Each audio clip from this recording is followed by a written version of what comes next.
Hi అండి. మళ్ళీ చాలా రోజుల తర్వాతకి మళ్ళీ మీతో మీట్ అవుతున్నానండి. నేను ఇవాళ ఒకటి చెప్పాలనుకుంటున్నాను ఆడపిల్లలకి. ఇది మెయిన్ ఇంపార్టెంట్ ఏంటంటే, ఒక అమ్మాయి లైఫ్ చెప్తానండి. ముగ్గురు ఆడపిల్లలు, ఇద్దరు మగపిల్లలు ఒక తల్లికి. అయితే అందరికంటే పెద్దోడు వాళ్ళ అన్నయ్య, అందరికంటే చిన్నోడు తమ్ముడు, మధ్యలో ముగ్గురు ఆడపిల్లలండి. అయితే ఆ అమ్మాయి ఇద్దరు ఆడపిల్లలు గవర్నమెంట్ ఎంప్లాయీకి ఇచ్చి చేసేసింది వాళ్ళ మదర్. చిన్న అమ్మాయికి మ్యారేజ్ చేసుకోవడం ఇష్టం లేదు. ఎందుకంటే కట్నము, లాంఛనాలు ఇవి అవి చూసి అమ్మాయి ఫెడ్అప్ అయిపోయిందండి. అసలు మ్యారేజే వద్దనుకుంది అమ్మాయి. జాబ్ చేస్తూ ఇలా పేరెంట్స్ దగ్గరే ఉండిపోదామనే ఇంటెన్షన్లో ఉండే అమ్మాయి వద్దనుకుంది అసలు యాక్చువల్గా ఫస్ట్. ఇవన్నీ చూసి, ఈ ప్రాబ్లమ్స్ అన్నీ చూసి, ఇంకా వాళ్ళ అన్నయ్య ప్రాబ్లమ్స్, వాళ్ళ అన్నయ్య బిజినెస్ చేసి లాస్ కావడము, ఇష్యూస్, వాళ్ళ తమ్ముడు లవ్ మ్యారేజ్ చేసుకోవడం, చాలా ఇష్యూస్ అండి. అమ్మాయి ఇక అట్లా ఎట్లా అమ్మాయికి ఒక అబ్బాయితో మ్యారేజ్ అయిపోయింది. కానీ వాళ్ళ గొడవల మధ్యలో, ఆ గొడవల ప్రాబ్లం వల్ల వాళ్ళ రెండో అమ్మాయి చనిపోయిందండి. ఆ రెండో అమ్మాయి కూతుర్లలో రెండో కూతురు అండి. అమ్మాయి చనిపోయింది. సో అక్కడికి వెళ్ళారనమాట అందరూ. ఇవన్నీ చనిపోయినప్పుడు ఇవాళ ఇల్లంతా సర్దుతారు కదా, సర్ది అవన్నీ చేస్తుంటారు. అయితే ఇద్దరు కోడలు వచ్చి చాలా బాగా చేస్తున్నారండి పాపం. చేస్తున్నారు. ఆడపిల్లలు ఇద్దరు వచ్చారు. పెద్ద ఆమె, మూడో ఆమె, మధ్యలో ఆమె చనిపోయింది కదా. అయితే వచ్చారు, వాళ్ళు కూడా చేస్తున్నారు. వీళ్ళ మట్టి పాపం వాళ్ళ పెద్ద బావ వచ్చాడు. చిన్న అమ్మాయికి ప్రాబ్లమ్స్, ఇష్యూస్ ఉండి అలా ఆయన అప్పుడే వచ్చి వెళ్ళిపోయాడు అనమాట. అయితే ఆ చావులో నేను నమ్ముతారో నమ్మరో అండి, బాగా అన్నీ ఎక్కడెక్కడ అయిపోయాయి. మంచిగా ఎంత అయిపోయింది, చేసేసారు. ఆ అమ్మాయిని కాల్ చేశారు, అయిపోయింది, అక్కడితో అయిపోయిందండి. అయిపోయాక సంవత్సరికం చేస్తారు కదా, అప్పుడు కూడా వచ్చి ఇద్దరు కోడలు మంచిగా వచ్చి కూతురులాగా చేయడం స్టార్ట్ చేశారండి. పాపం రిలేటివ్స్కి బర్దాష్ కాదండి. వాళ్ళు ఎందుకంటే వాళ్ళు ఆ ఆడపిల్లలు వాళ్ళ అత్తమామతోటి కానీ తల్లిదండ్రులతోటి కానీ మంచిగా ఉండరు కదా. అలాంటప్పుడు వీళ్ళు ఏం చేస్తారంటే ఉన్న వాళ్ళని గెలుకుతారనమాట.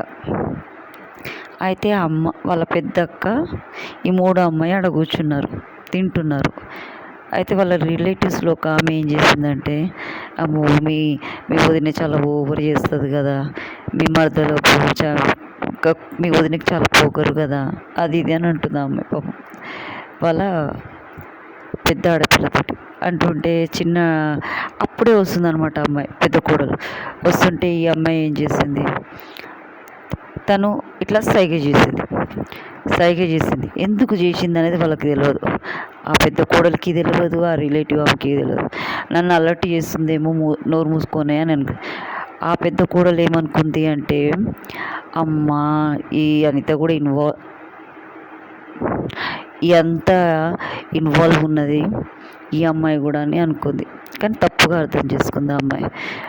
ఎందుకు ఆ అమ్మాయి ఆపిందంటే, యాక్చువల్గా అమ్మాయి ఇంత కష్టపడింది అవునా, పెద్ద కోడలు కష్టపడ్డప్పుడు అలా మాట్లాడినప్పుడు వాళ్ళకి ఏమనిపిస్తుంది తెలుసా అండి, కోపం వచ్చేస్తుంది. నేను ఇంత చేశానే, నాకు ఉల్టా ఇంకా నా గురించి చెడుగా మాట్లాడుతున్నారు వీళ్ళు అని చాలా బాధపడిపోతారు. ఆ బాధలో ఏం చేస్తారంటే వీళ్ళు భర్తకు చెప్తారు.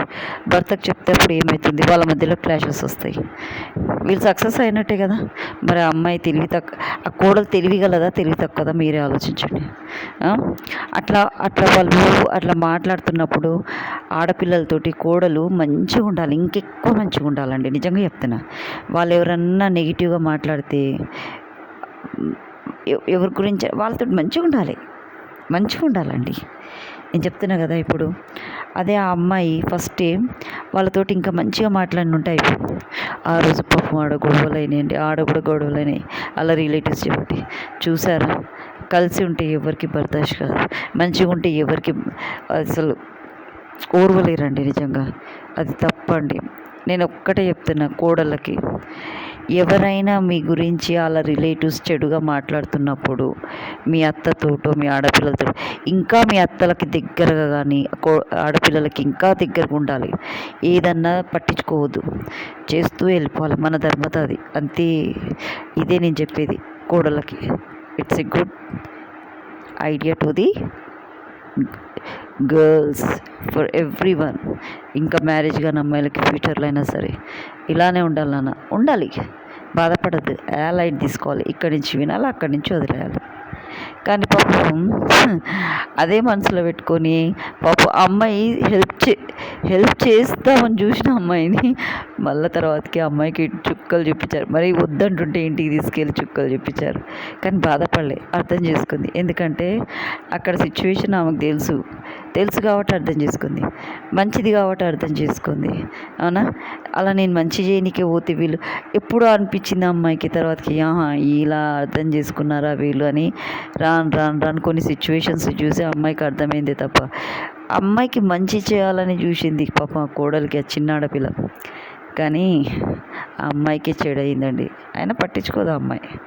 ఎందుకంటే ఇదంతా అమ్మాయికి అన్నీ చూసి వచ్చింది కాబట్టి ఆ అమ్మాయికి అన్నీ తెలుసండి. లైట్ తీసుకుంటుంది. కానీ దుమ్ము దులిపేసింది. ఎందుకు తీసుకెళ్ళావురా నువ్వు అని దుమ్ము దులిపింది. నేను తీసుకెళ్ళమన్నానా అని. ఆ అమ్మాయి చాలా చాలా చాలా చాలా ప్రతి ఒక్కరి జీవితాన్ని స్టడీ చేసి వచ్చిన అమ్మాయి. అందరూ అమ్మాయి తెలివి తక్కువది, పిచ్చిది, అమాయకురాలు అని అనుకుంటారు. కానీ అన్నీ చూసి వచ్చిన అమ్మాయి. ఎవరికి బాధలు ఉన్నాయి, ఎవరికి బాధలు లేవు, ఎవరు యాక్టింగ్ చేస్తున్నారు, ఇవన్నీ తెలుసు ఆ అమ్మాయికి. అమ్మాయి గురించి తక్కువ అంచనా వేసుకుంటారండి. Thank you to everyone.